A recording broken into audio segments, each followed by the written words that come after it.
Are you looking for an affordable, durable, single-attached house and lot in Dasmariñas, Cavite?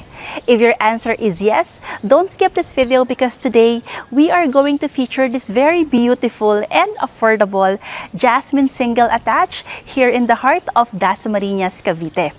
This beautiful two-story single-attached house and lot is as low as 12,000 pesos per month through Pag-ibig financing. Wow, napakamura, di ba? At talaga namang bestseller itong Jasmine single-attached natin here in Dasmariñas, Cavite. So wag nating pagtagalin. Kung kayo ay interesado, please watch the full house tour video and please don't forget to hit the subscribe button and hit that notification bell so that you won't miss any of my house tour videos. Let's go ahead and check out Jasmine single-attached here in Tierra Vista Ayana in Dasmariñas, Cavite.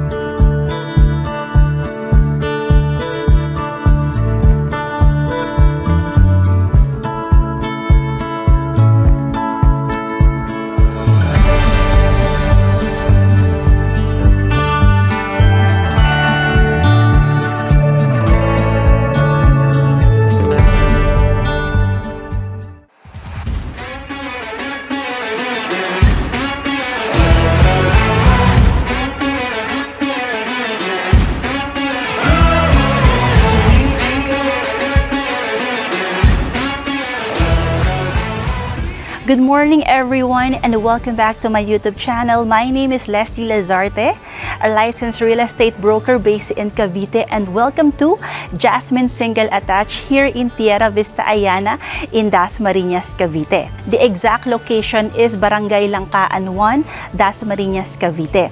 So this is a two-story single attached house and lot.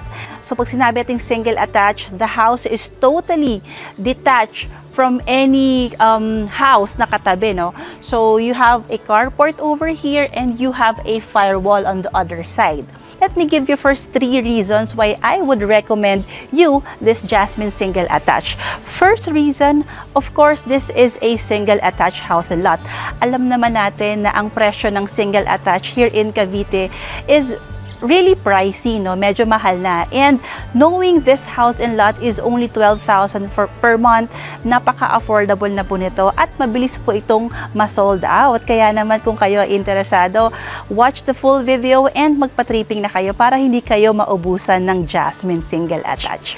Second reason, we are located in Dasmariñas, Cavite, in Tierra Vista Ayana, Dasmariñas, Cavite, and we are just 2.7 kilometers away from Calax Interchange along Governor's Drive. Ibig sabihin na sa about 5 minutes lang tayo going to Calax. And if you are working from Metro Manila, from Makati, or from Taguig, we are just less than 1 hour away. Diba? Napakaganda at hindi ka mahihirapang mag-travel kasi nga expressway ang daan mo, wala siyang traffic.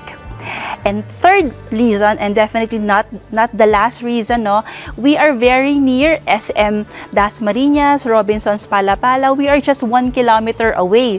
Would you believe ang lapit-lapit lang natin doon sa mga sinabi kong mga malls, at hindi talaga mahihirapan ng anak ninyo kung meron na kayong anak dahil we have a lot of schools located in Dasmariñas, Cavite, malapit sa area. We are just 4 kilometers from De La Salle University, Dasmariñas. Ang sarap tumira dito sa Tierra Vista kasi accessible sa lahat at napakalapit sa Metro Manila. Jasmine single attached here in Tierra Vista Ayana has a total lot area of 58.5 square meters and a floor area of 44.5 square meters. So it's a two-story single attached, and on the exterior, fully complete or fully finished tayo, fully painted yung ating exterior. Now for our property line, so yung ating 58.5 square meters, that would be from here, yan, mula sa firewall ng kapitbahay and up to your own firewall. So hanggang dito siya. Ayan. So you still have this beautiful area over here that you can convert into front garden, and you have here your carport. So meron siyang 1-car garage or 1 carport provision. Now, what's nice about Dasmariñas also is that 100% flood-free tayo since ang Dasmariñas medyo hilly or medyo mataas na yung ating location. And apart from that, malapakalapit din natin sa Tagaytay. No? Kung gusto po ninyo mag-relax during the weekends, you can definitely go to Tagaytay in less than 30 minutes from Dasmariñas, Cavite. So pasukin natin si Jasmine model. Welcome to Jasmine Single Attach. So it's a 2-story single attach. You have your firewall over here, and the property line would start from here, from this firewall at to your own firewall hanggang dito. Ayan. So you have a provision for 2 bedrooms, 1 toilet and bath, and 1 carport. So your carport would be from this side. Ayan, nandito yung carport mo. I think kasya dito ang sedan. I'm not sure with SUV, but I will be posting the measurement, yung width, yung lapad nitong carport, so that you would have a reference, no? However, for your front garden, so you still have a space, a nice space in the front. So this is about 2 meters yung kanyang lapad from this point hanggang dito sa may harapan ng bahay nyo, ang lote nyo, and you can convert this into a pocket garden.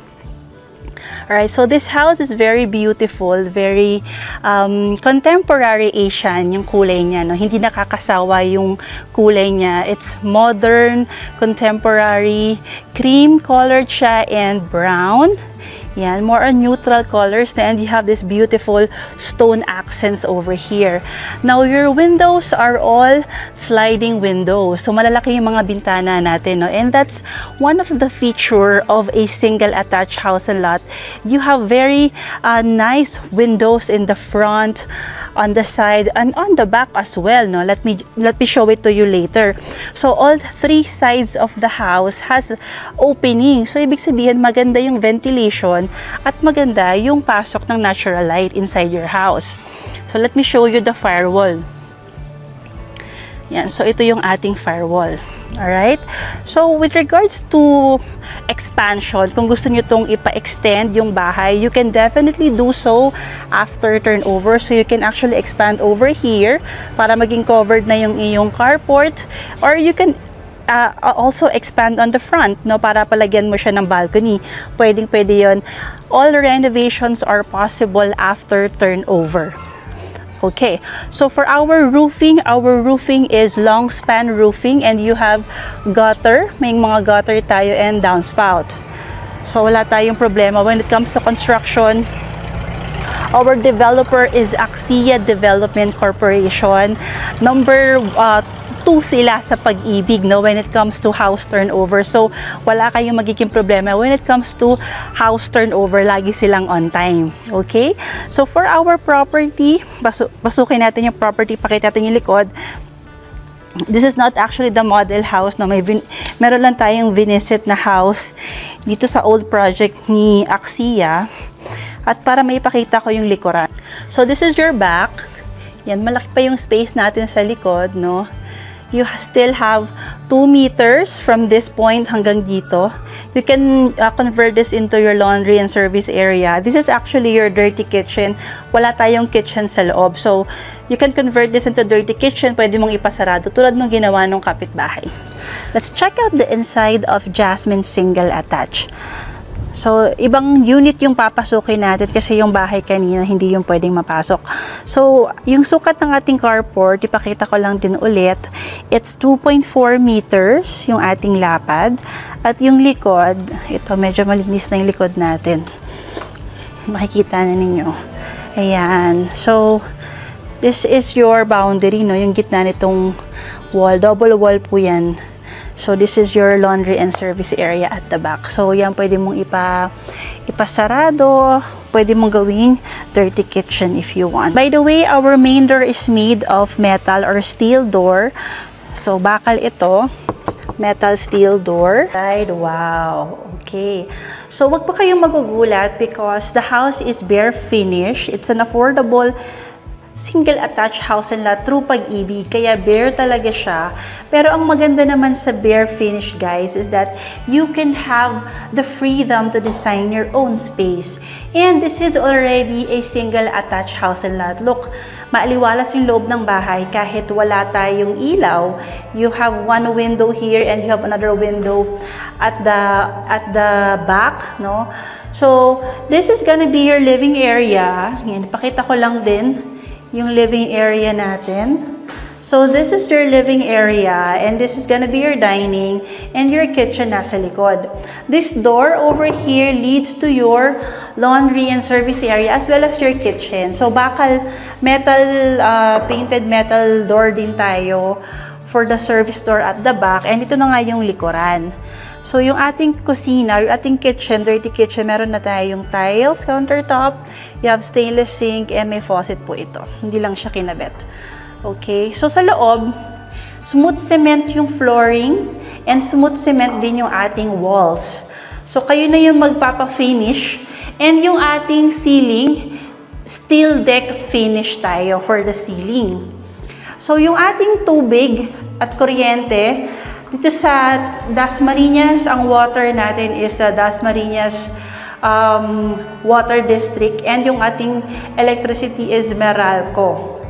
Okay, so ang unit kasama na yung circuit breaker, may mga outlets na rin tayo. I think more on the flooring and the walls na lang yung ipapagawa nyo kung sakali. Ito namang ceiling, support yan ng ating second floor. Matibay po yung steel deck na yan. Pwede mo na lang yung pinturahan. Maganda na po yan. Hindi na yan siya pansinin. And aside from that, napansin ko rin, mataas yung floor to ceiling height po natin. It's 2.6 meters. Look at that. Mataas pa yung space. So, kung nais din yung lagyan ng ceiling, pwedeng-pwede pa rin. Okay? So, on the ground floor, meron tayong toilet and bath. And ipakita ko lang din ang itsura. Yan, pasensyahan nyo na po kasi itong bahay na to, na-turn over to sa sister ko matagal na. So, ito rin po yung bahay na kinuha ng sister ko. So, for the toilet and bath, it's complete finish. Ayan. So, may tiles na tayo for the flooring and may tiles na rin sa walls. And you have your fixtures. Meron tayong shower fixtures. May faucet, may soap holder, may toilet tissue holder, may toilet bowl tayo, and may sink. And na-appreciate ko na HCG, ang brand ni Axia, no, yung developer natin. So, ito pa kayo na magpapa-finish niya, no? Ang importante, meron na tayong tiles, no? Very minor na lang ipapagawa mo sa toilet. Actually, ceiling na lang sa kayong pintura. Okay? So, check naman natin yung second floor. Yan. Pakita ko lang din ulit. So, yung mga bintana natin malalaki. Ang ganda kasi maaliwalas. So, ang liwanag ng bahay. Look at that.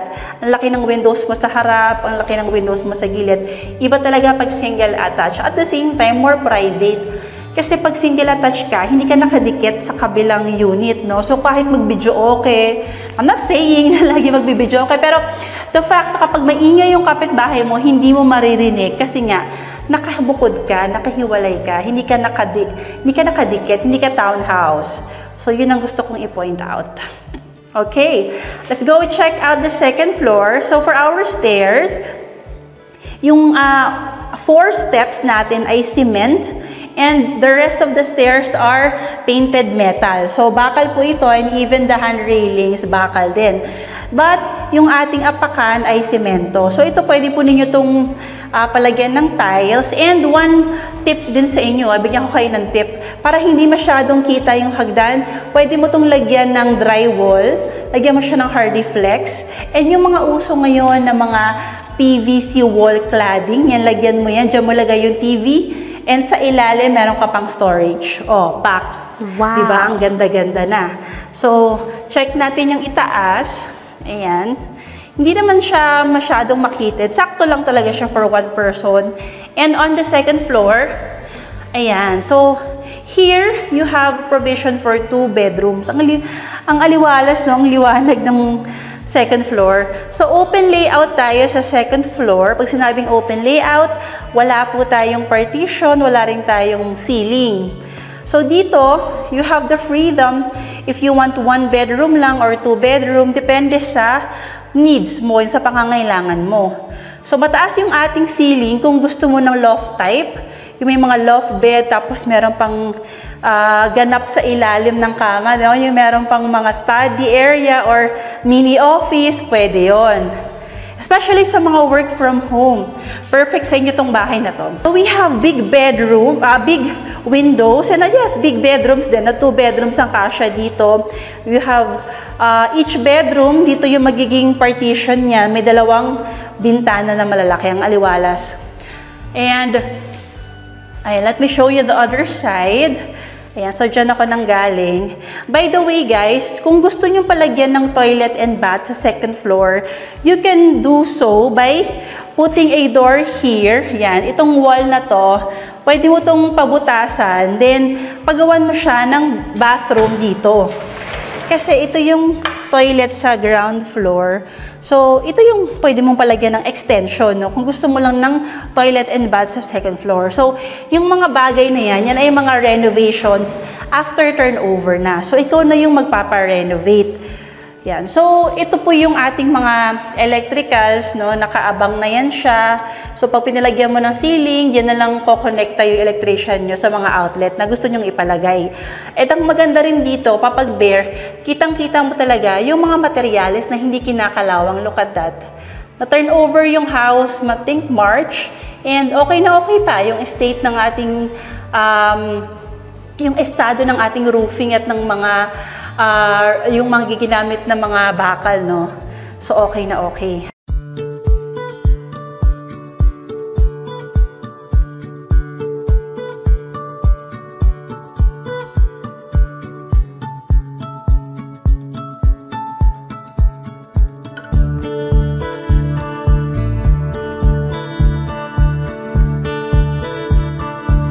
Thank you so much for watching my house tour for Jasmine Single Attached here in Tierra Vista Ayana in Dasmariñas, Cavite. If you are interested on this house model, you can message us through our contact form on the description box below. Once again, this is Leslie Lazarte, your friendly real estate broker, and I will see you on my next house tour video. Bye!